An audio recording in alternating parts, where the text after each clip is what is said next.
I know most of you would have read those teasers that went out about the conference, and I feel as though in a sense then you have already been introduced to Father Timothy Radcliffe. He's a Dominican friar of the province, the English province, and he wrote that inspiring message and the one that Tessa read. Father Timothy was ordained a priest in 1971. He worked in chaplaincy and taught Holy Scripture before he was elected provincial of the English province in 1988. 4 years later, he was elected Master of the Dominican Order and is the only member of the English province to have been in that office in 800 years. During his 9-year tenure as Master of the Order, he was also ex officio Grand Chancellor of the Pontifical University of St. Thomas Aquinas, the Angelicum in Rome. Father Timothy is a highly sought-after speaker, teaching and preaching in many countries. He's also worked in the ministry to people with AIDS, in the peace movement, and in projects seeking to promote youth leadership, ethics, governance, and social justice. He received an honorary doctorate from the University of Oxford in 2003, and in recognition of his major contribution to theological scholarship and publication, the 2007 Michael Ramsey Prize for Theological Writing. Significantly, in 2015, Pope Francis named Father Timothy a consultor to the Pontifical Council for Justice and Peace. We are greatly honoured to have Father Timothy Radcliffe OP as our keynote speaker at the 2017 Mary Aikenhead Ministries Conference. He has entitled his address, The Care for Christ's Body. Please join me in welcoming Father Timothy.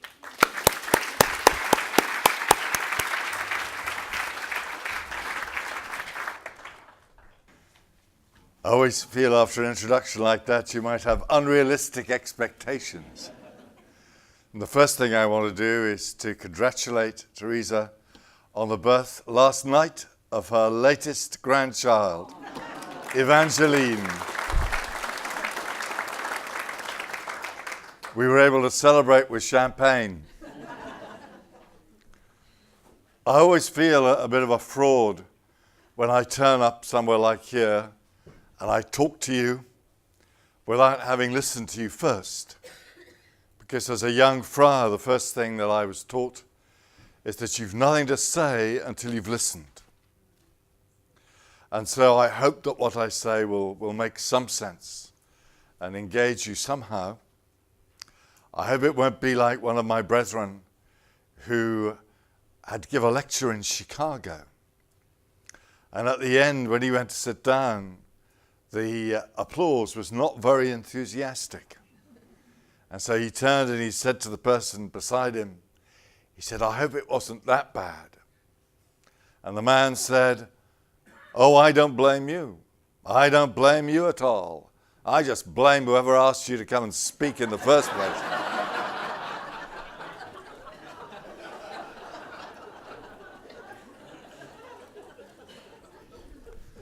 I flew to Australia just about a week ago. And when I was flying to Singapore, somewhere over Lahore, I realized I had to watch a film called I, Daniel Blake. And I must confess, I had really avoided watching it because I knew that it would be a very challenging film. And I can see from many nodding heads that many of you have already seen it. It's the story of a decent guy, a Geordie, somebody from Newcastle in England, a builder and a carpenter, a good man, a widower, and he's had a heart attack. And he gets caught up in the cruel, hollow bureaucracy that will neither let him work nor let him get any support. It's a story of how the bureaucracy systematically humiliates him. and won't listen to him. And finally, the stress is such that he collapses of a heart attack and he dies. And just before, when it comes to his funeral rather, a young woman who he has befriended, a lovely young woman who's been driven to prostitution by her poverty, she reads out aloud at his cremation a statement that he had prepared beforehand. Now, I think this is the speech of 1 million people in Britain and of perhaps hundreds of thousands of people here in Australia. He says, I'm not a client or a customer, nor a service user. I'm not a shirker, a scrounger, a beggar, nor a thief. I'm not a national insurance number, nor a blip on the screen. I paid my dues, never a penny short, and was proud to do so. I don't tug the forelock, but I look my neighbour in the eye. I don't accept or seek charity. My name is Daniel Blake, and I am a man, not a dog. As such, I demand my rights, and I demand you treat me with respect. I, Daniel Blake, am a citizen, nothing more, nothing less. Thank you. I have to confess that when the flight attendant came around with breakfast, I was weeping. At least he got me another cup of coffee. And I think that Mother Mary Aikenhead was somebody who also, in her time, looked out to care for the people who were humiliated by poverty, by sickness, and there are many of them today.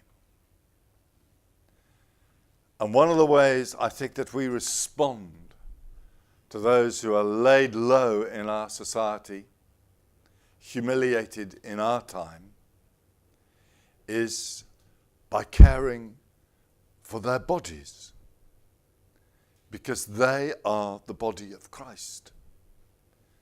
When God came to share our life, he became like one of us, bodily, human, like us.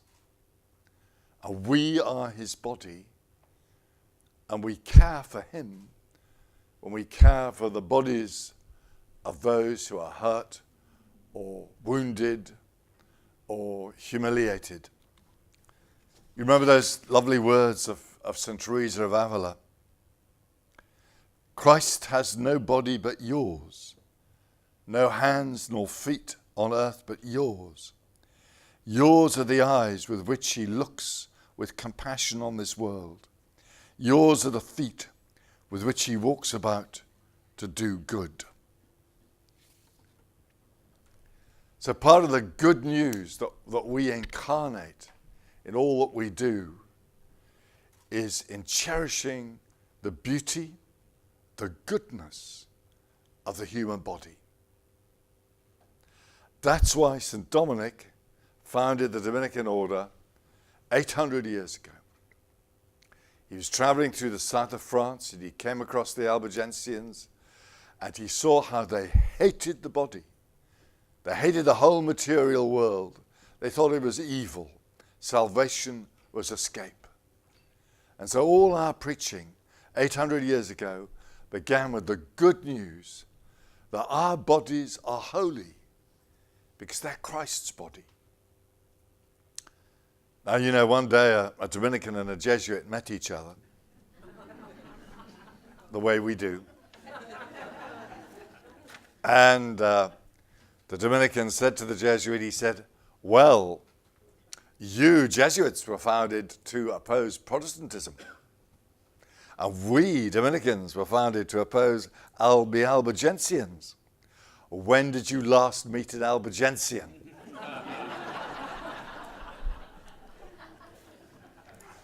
No, I like the story because it teases our friends, the Jesuits. But the trouble is, it's not true. Actually, there are still lots of people who hate their bodies, who are ashamed of them. Do you know Jean Vanier? Jean Vanier founded L'Arche community, which cares for people with terrible disabilities. And one day, he received into a community a woman called Pauline.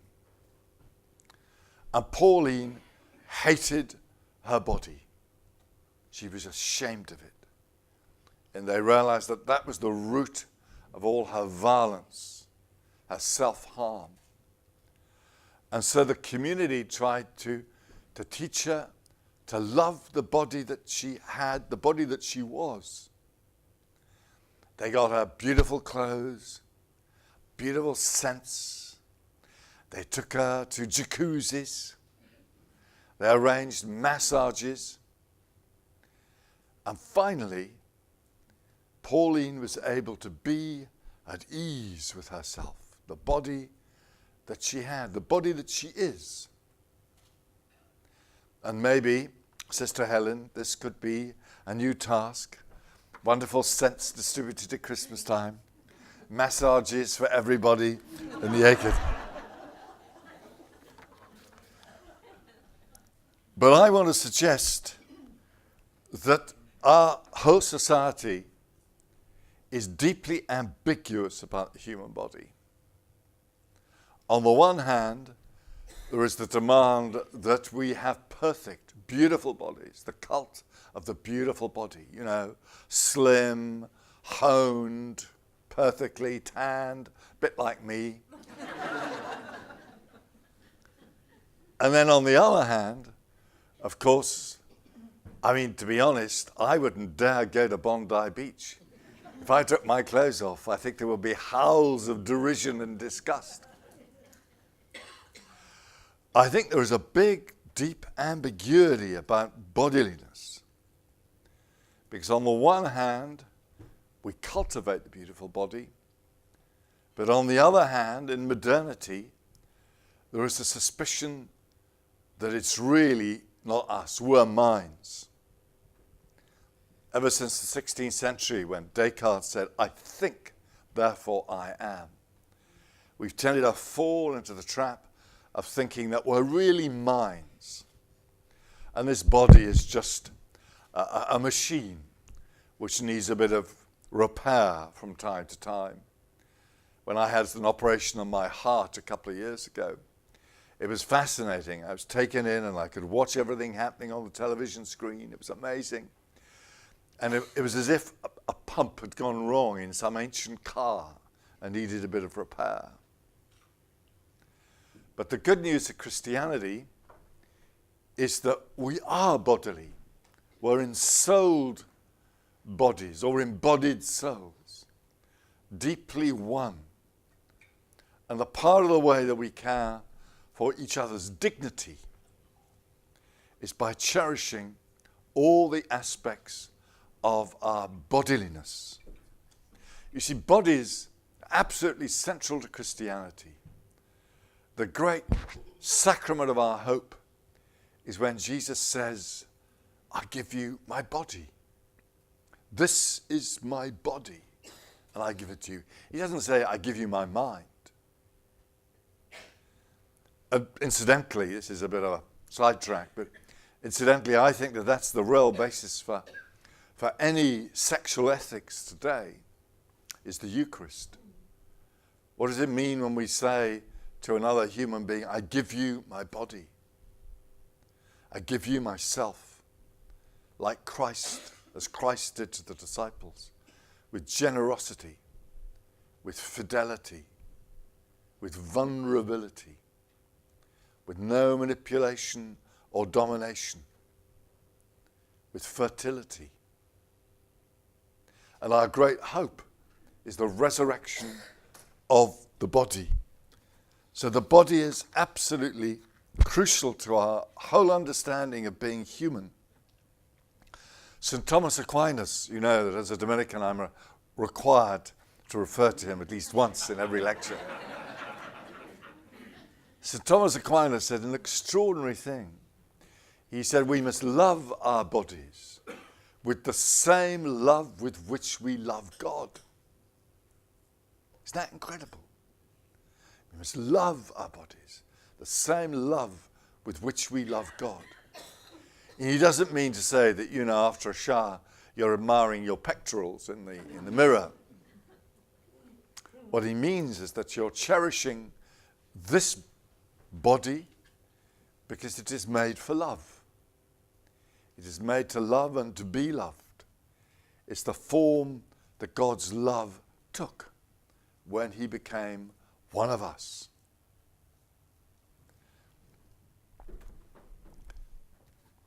Dorothy Day, one of my great heroes. Dorothy Day, was a peace activist, convert to Catholicism. And when she was old, she said, "This aging flesh, I love it. I treat it tenderly, but I rejoice that it has been well used. This was my vocation, a wife and a mother. I gave myself to husband and children. My flesh, well used, droops. My breasts sag. My face withers. But my eyes and lips rejoice and love and laugh with happiness." So I think that what you do in the Aikenhead Ministries in caring for people's bodies is a profound expression of our faith in the God who became flesh. And I want to explore it by looking at the first miracle in the Christian mission, the first miracle after Pentecost. This is how it all began. And it's extraordinary. It's the healing of a lame man. I'll just read out the little patch. And note how every aspect of bodiliness is touched. Peter and John were going up to the temple at the hour of prayer, the 9th hour. And a man lame from birth was carried, whom they had laid daily at that gate of the temple called Beautiful, to ask alms of those who enter the temple. Seeing Peter and John about to go into the temple, he asked for alms. And Peter directed his gaze at him with John and said, "Look at us." And he fixed his gaze upon them, expecting to receive something from them. But Peter said, "I've no silver or gold, but I give you what I have. In the name of Jesus Christ of Nazareth, walk." And he took him by the right hand and raised him up, and his feet and ankles were made strong. And leaping up, he stood and walked and entered the temple with them, walking and dancing and praising God. That's the miracle that stands at the beginning of all Christian ministry and mission. The healing of this man's body, of him. And notice how it all begins with listening. He says something to them and they listen. In that film of Daniel Blake, which I could hardly bear to look at, it's so powerful. In that film, nobody will listen to him.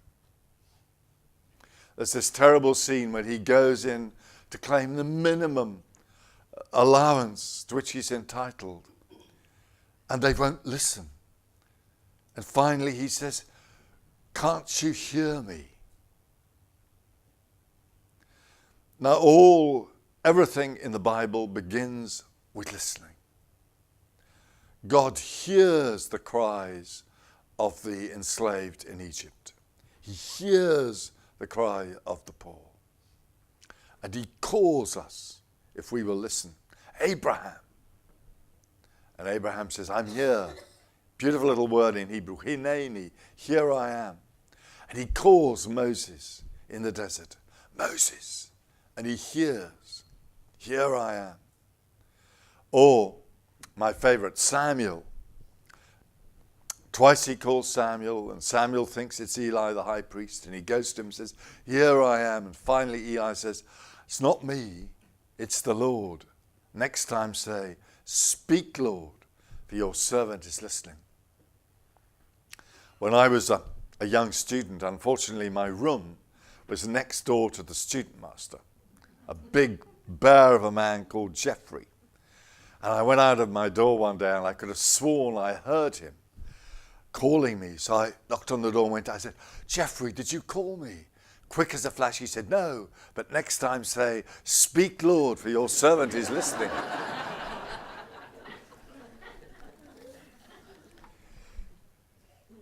You see, the trouble is that listening is extremely difficult. If you listen to Daniel Blake, then you're going to have to do something. We have a chap outside Blackfriars called Carl, who's must be in his early 40s, but he's fading. And every time I go out of the front door, "Father Tim," and you have to respond. And sometimes I wonder, could I get out of the back door for once? If you hear, then your life will be changed. Listening is an extremely dangerous thing to do. And many of us aren't very good at it. There was an advert on British television a few years ago which showed a young man looking very intently in the direction of a beautiful young woman. And she says, "Do you know what I love about you? You're such a good listener." No reaction. And then the camera shifts and you see a television screen behind him with a football game on it. So I think the first thing that we need to do in our service of people is learn to listen. And do we listen in the church? Do we listen to people with different theological views than ours? To conservatives, much as I hate these terms, conservatives and progressives, do we listen to each other? Do men always listen to women? Do the old listen to the young? So it's a good question to begin with. Who do you find it difficult to listen to? It might be your husband or your wife. When the lame man asked Peter for alms, Peter looked at him intently, as did John, and said, "Look at us. Look at us." Isn't it fascinating? It begins with mutual gaze. They look at him and he must look at them. Look at us. Has it ever struck you how extraordinary it is to have a human face? That our faces evolved through millennia so that we could smile. Think of the thousands of years of effort, tugging our muscles into a shape so that we could smile. A lot of work went into our smiles. And it was all in the end so that God could smile at us in Jesus Christ. All of Israel's hopes for salvation were just that God would smile at us. Let your face smile at us, and we shall be saved. And I think that the beginning of all Christian ministry, whether you're a priest or a nurse or a doctor, a social worker, a teacher, everything is rooted in your ability to smile at people. If you don't offer them the smile of human compassion, then you're wasting your time. The face is where we encounter people. Do you know Mick Jagger, Probably heard of him down here in the Rolling Stones. You don't want to walk and talk about Jesus. You just want to see his face. Madonna. Jesus Christ, will you look at me? I don't know who I'm supposed to be. Brian Pierce is a good friend of mine. Somebody was mentioning him yesterday. Brian is a young Texan Dominican. And his vocation began when he went to Peru as a young university student to try to learn Spanish. And he was being driven up into the mountains. And the car that he was in stopped briefly. And a small, extremely impoverished indigenous woman looked through the window at him. And he was bowled over. He was bowled over by her evident pain and poverty. But above all, it was her face. And he said before that he could do even open the window to touch her hand, the car had driven away. But he was haunted by that face. And he said that was the beginning of his vocation. On the surface, he said, I was overwhelmed, sick to my stomach. But deep in my being, God was tilling the ground. Thanks be to God, I saw that face. And I've reached out to touch that hand many, many times. Today, her face is a face of courage and dignity for me. Today, I see her face as the face of God.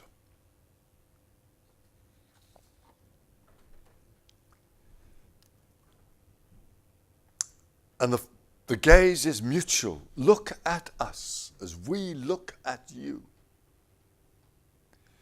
When I was provincial and I went to visit the brethren in Jamaica, we visited a rubbish dump outside the capital. And on it lived many of the poorest people. And right in the middle of the dump, there was this soggy box, which was the home of a woman and her child. And it was extraordinary. When I approached, they came out of their little box and invited me in. And the woman gave me a Coca-Cola, which I think she'd probably found on the dump. And her son asked if we could swap T-shirts. And I kept that T-shirt for years. Mysteriously, it seems to have shrunk a little bit. I can't get into it any longer. But what was beautiful about that encounter, for me, was that we looked at each other mutually. I felt a little bit like Moses going up the mountain to see the face of God. To see the face of God in these two people who lived on his mountain, made in his image. But reading faces is difficult too, just like listening. To learn to read the face of another person and to see beyond, the reservations, the concealments. Roger Scruton, an English philosopher, said, I lie behind my face and yet I'm present in it, speaking and looking through it at others who in their turn are revealed and concealed like me. I had a dramatic day in Algeria a couple of years ago. I was asked to visit the country to discuss with the church what its emerging identity might be. And because there was civil disturbance, we couldn't fly to the south of the country. There were too many conflicts. So the Bishop of Oran, who's a young French Dominican, Jean-Paul Vesco, he said, well, Timothy, the only way we can get there is to drive. So we drove, 800 miles over the Atlas Mountains.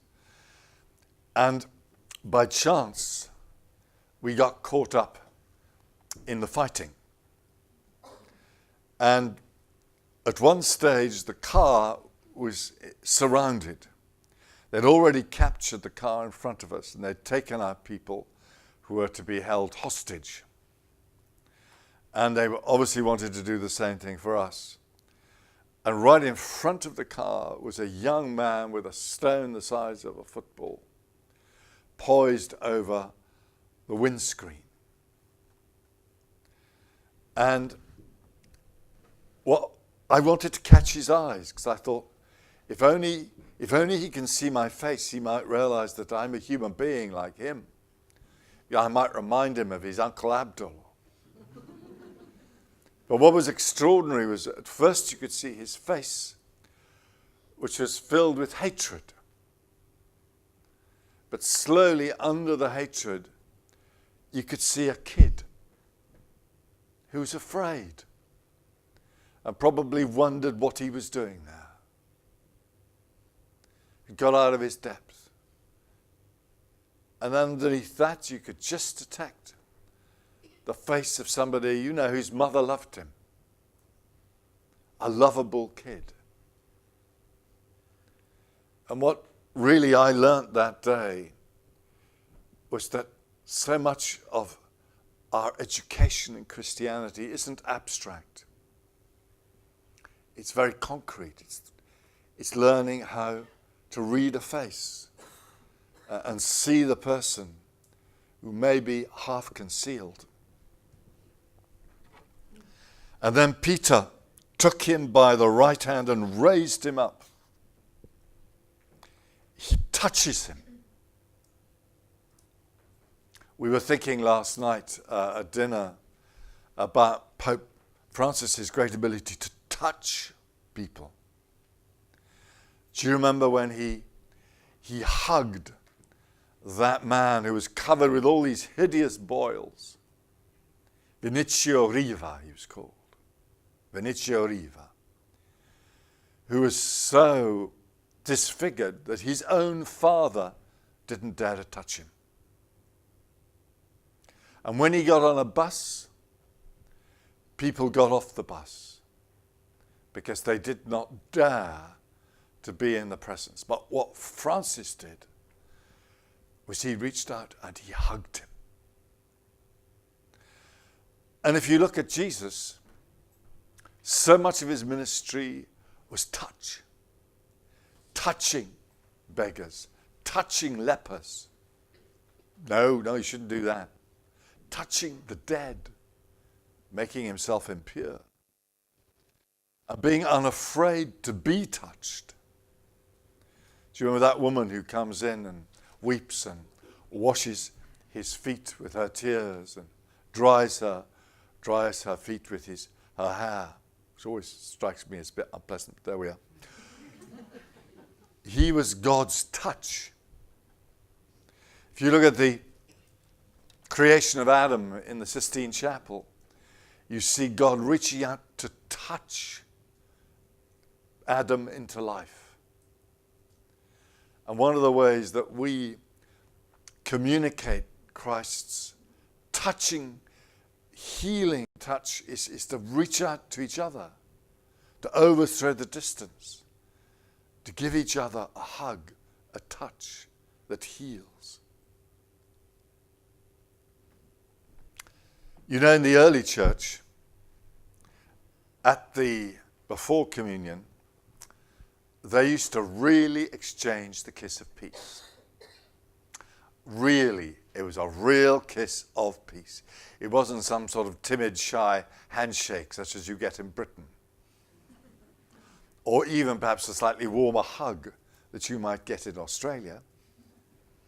It was a full smacker on the lips.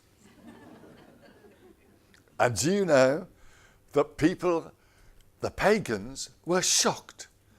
Christianity was shocking because they went to church and they engaged in public kissing with strangers. One of the bishops, Clement of Alexandria, wrote, "We must realize that the unrestrained use of the kiss has brought it under grave superstition and slander. It should be thought of, he says optimistically, in a mystical sense. Let us kiss with a mouth that is chaste and self-controlled. But it wasn't. Athenagoras, an early theologian, says people were queuing up for a second kiss. At the kiss of Beast, some people were particularly popular. And so finally, this age-old Christian tradition going back to Jesus Christ collapsed. And men and women sat on different sides of the aisle and tried not to look at each other. I think an immense challenge for Christianity today is how do we restore the innocent, unpossessive touch? After all the scandals of sexual abuse, after all that destructive use of touch, how can we find again a way to touch beautifully? I don't know. I don't know how we're going to do it, but we have to find a way.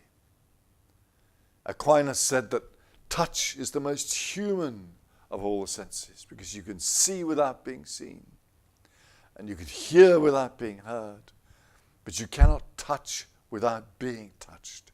Touch is inherently mutual.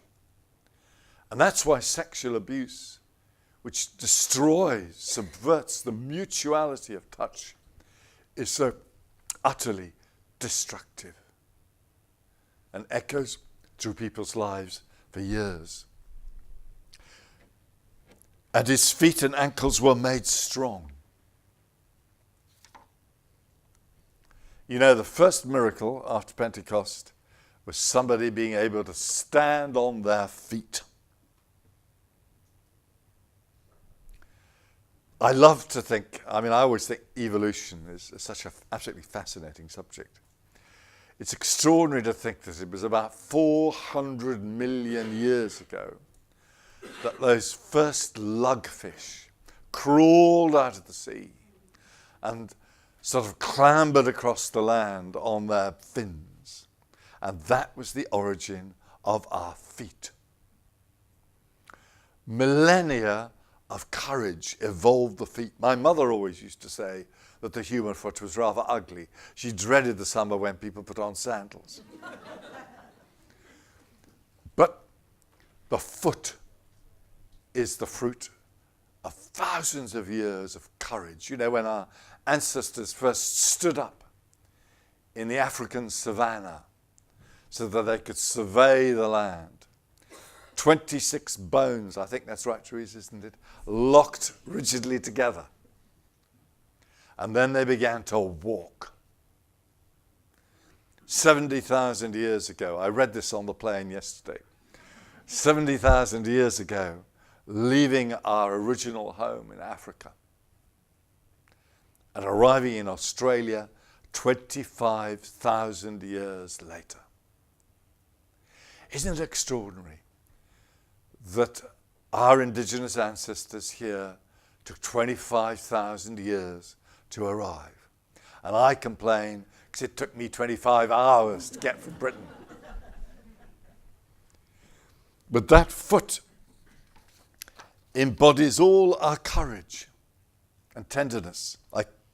I'm running out of time, but I can't resist a quotation from a wonderful novel about Tightrope by Simon Mayer, about a woman coming home from a concentration camp in Nazi Germany. The feet were the most important part of the body, much more important than your brain. Women had scratched each other's eyes out for a pair of boots. In the evenings they unwrapped their feet and washed them with what little water there might be. Washed each other's feet, often, tenderly, with love. Your feet were your life. With your brain you could think, but only if you had your feet could you work in the concentration camp and you could survive. So all this great adventure of being a human being is embodied in the foot, and took the form ultimately of a man who walked around Galilee and one day turned his feet to walk to Jerusalem, turning his face towards his death. And when he arrived with all his disciples, he washed their feet as his great act of love. I'm reminded one Maundy Thursday when I was prior of Blackfriars back in the 80s. And when the time came to wash the feet of the 12 men and women who were there, one of them was a Dominican student. And when I held up his foot, I saw there was a letter written on every toe. And it said, "Hello."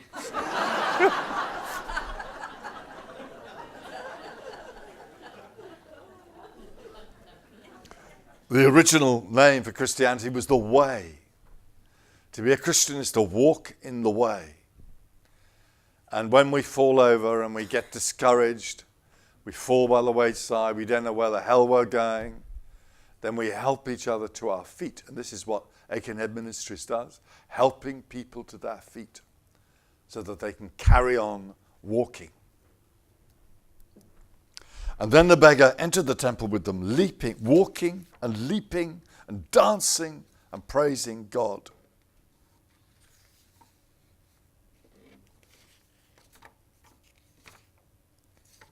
A page seems to have miraculously disappeared, you'll be glad to know. He doesn't only walk, he dances. And the Old Testament is filled with dance and leap. If you want to praise God, you do it by dancing. King David dances before the ark, much to the scandal of his wife. And Malachi, the prophet Malachi says beautifully that when we praise God, we are like calves in the springtime, leaping around in the field. And when John the Baptist in the womb of Elizabeth meets Jesus in the womb of Mary, he leaps for joy. I mean, I think if they'd met a kangaroo, they would have thought that was the real embodiment of praise. But isn't it extraordinary that when God became flesh, God became somebody who danced and leapt. And in the Middle Ages, prayer was still very physical. When St. Dominic had his 9 ways of prayer, they were all bodily, lying down, standing up, stretching himself on the ground. And when St. Francis of Assisi went to talk to Pope Honorius III, he began to preach, but in the end he couldn't go on, he just had to dance. It was the only way to express his joy. And there we are, we sit in the church and we say, "My heart is filled with joy."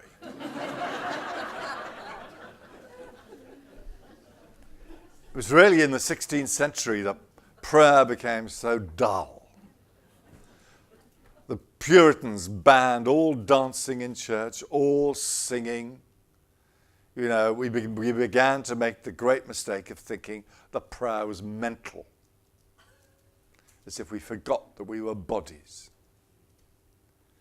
And so I think that we have to find a way again to dance.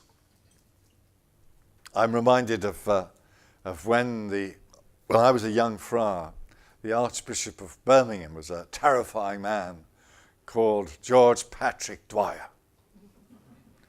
And one day he was sitting beside the parish priest, and this young woman came dancing up with the offertory gifts. And he turned and he said to the parish priest, he said, "If she asks for your head on a platter, I'm going to give it."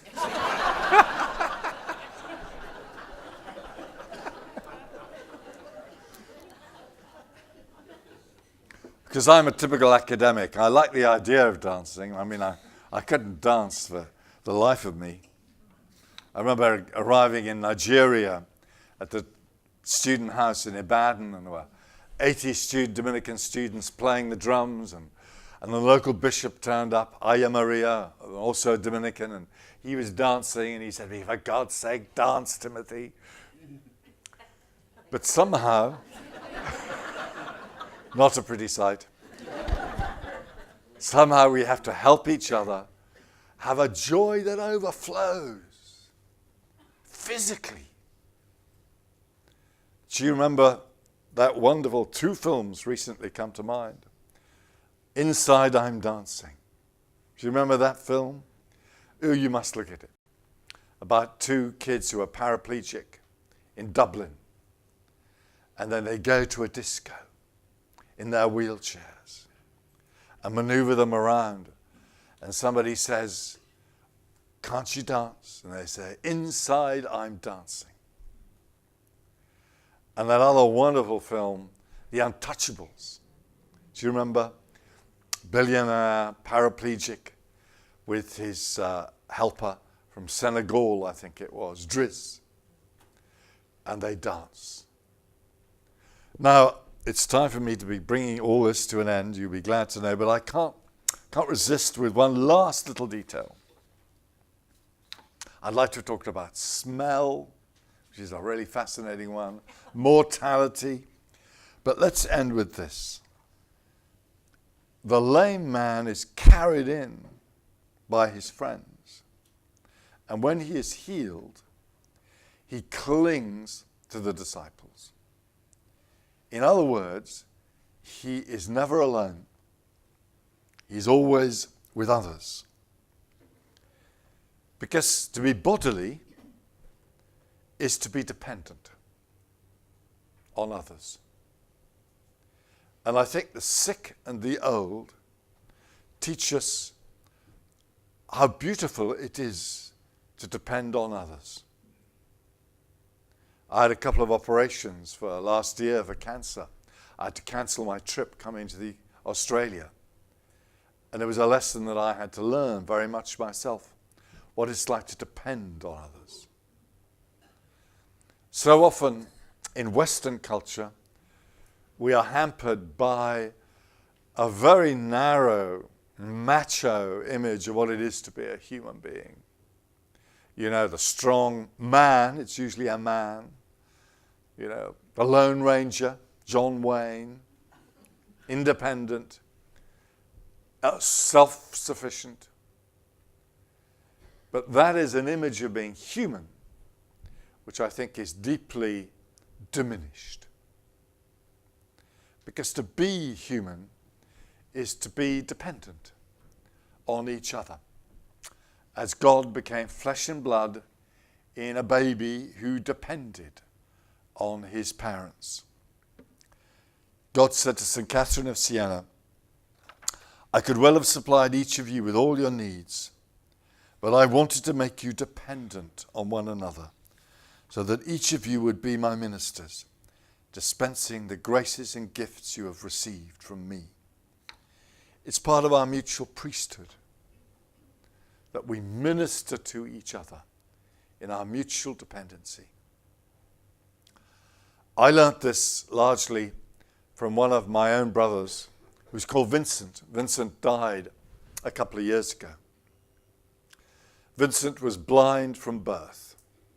He never ever saw a human face. When he was very young, he could just about tell whether the light was on, but he never saw anybody. And it was one of the great blessings of the order that we accepted him to be one of our brothers. And Vincent was one of the most independent people I knew in the good sense of the word. He loved to tell the story about how he went to Liverpool. And he'd never been to Liverpool before. And he was wandering around the streets with his white cane. And he came to a road. And there was all this noise of traffic. And he said to somebody beside him, he said, can we go over together? And the man said, yes, I'd love that. So they crossed, and there were brakes and horns going. When he got to the other side, Vincent said, thank you. And the other man said, no, thank you, I'm blind. No! No, I'm blind. No.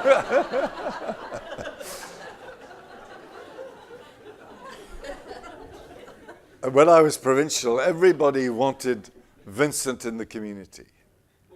And it wasn't just because he was a lovable, funny guy, even though mysteriously he supported Blackburn Rovers at football. It was because Vincent taught us that you can be strong if you recognize that you're also dependent. You can't live in a community with a blind person unless you're aware of them in every decision you make. You know, when you put the milk back in the fridge, got to remember, semi-skimmed on the left, full cream on the right. Otherwise, Vincent wouldn't get the milk he needed. Every time you opened a door, you had to imagine, was Vincent on the other side? You never left anything in the corridors. Vincent would fall over it. But what he taught us, what he taught every one of us, was that it's okay to depend on each other. Because that's the way of strength. And that's the way of Christ. So I must stop now. Thank you very much. That's, I hope, that in caring for each other's bodies, we care for each other's dignity. And we care for, because each of us is Daniel Blake. Every one of us is Daniel Blake, who can say, I'm not a dog, I'm a human being, respect me. Thank you very much.